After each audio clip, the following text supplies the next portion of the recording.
Hello, this is Mr. Smith, and this is daily participation. This goes along with Economics Unit 4 a little bit more because that talks about the financial sector. Please see the previous daily participation lessons for material that relates to the third unit. But today, and of course, you can click on the resubmit button and a text box will open up where you can type in 3 significant items for today's lesson. But today we'll talk about money.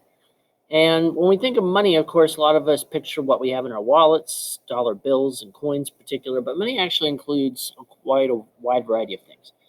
Money includes anything that can be used to have a store of value, so that way it retains at least some of its purchasing power. Of course, we know that erodes slowly because of inflation, but from day to day, for instance, your money is still going to be able to buy things.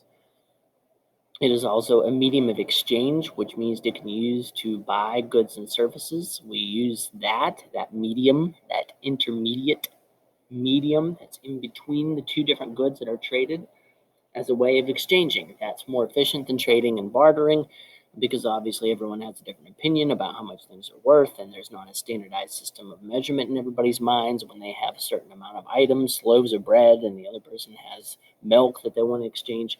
We don't know exactly how to compare them, and so we use this medium of exchange in the system of money in order to make sure we can facilitate the trade better than we could through a bartering system.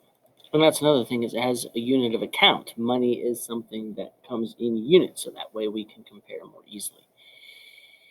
And whenever we talk about money, there are different ways of categorizing. There's actually quite a few different ways, but we'll just look at two of them.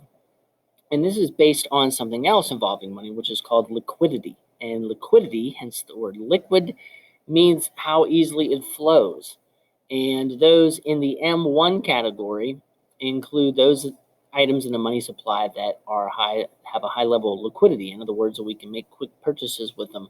Coins and currency is one type of money. Checkable deposits would be another, and then traveler's checks. So checks, cash, paper bills, coins, all those can be used pretty quickly in order to make transactions, often on the spot. The M2 supply includes M1, but also those that have less liquidity, those that take a little bit of time in order to get a hold of and put into form, so that way you can purchase goods and services. That includes savings deposits, money market funds, certificates of deposits, and other types of deposits that involve time. In other words, you're required to keep them in there for so long. Now, some of this has changed over the years because some people can use a type of debit card for their savings account, for instance. So in that case, it would transfer it over to the M1 category. But otherwise, if you have to go to the bank, or if you have to wait or get approval or anything like that, then that means the liquid state, the liquidity of it, has declined. It's not as fluid as before.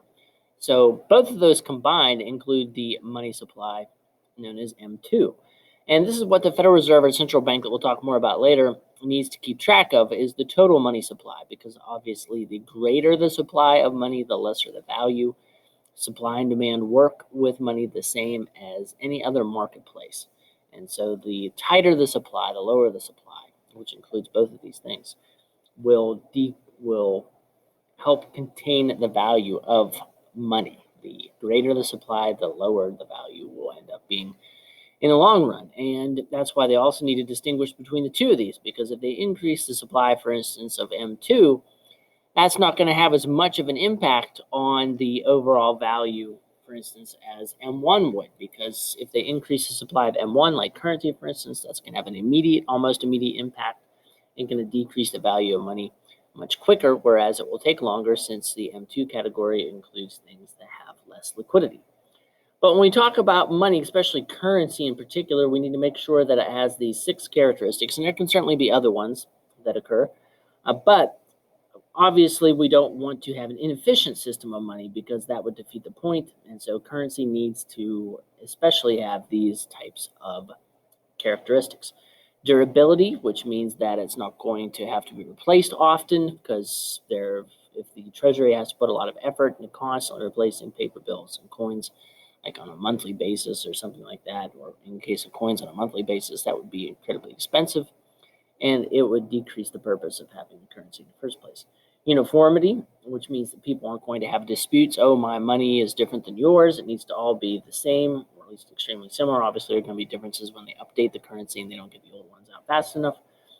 Portability, which means it's easy to take from place to place. So having a currency system like gold bricks obviously would be impractical to use. Limited supply, I already mentioned that. You want to keep a tight supply so the value is high. Divisibility, which means it can be broken up into smaller denominations. There's different currencies around the world, for instance, that you need a lot more of to buy something. So you might need 1,000 yen, for instance, to buy a loaf of bread in Japan. Now, that's not because their money has low value. It's because in their divisibility units, they're what we would call coins. They have them worth units of tens, like 10, 20, 50, whereas we have them valued by decimal, 0.10, 0.25, 0.50, and so on. So sometimes when you see a big number like that in a currency system, it's not because their money is worthless. Now, other countries where you do need 1,000 units of a certain type of dollar, it is because they have high inflation rates. But that's not true in all currencies. And acceptability, everyone must be able to exchange them, and everybody wants to use them. This is one of the reasons why the American dollar or the euro have a high value, is because lots of people want to use that money because it's stable. So there are some characteristics about money, particularly when we want a good currency system. And of course, once again, currency is just one of the types of monies that exist.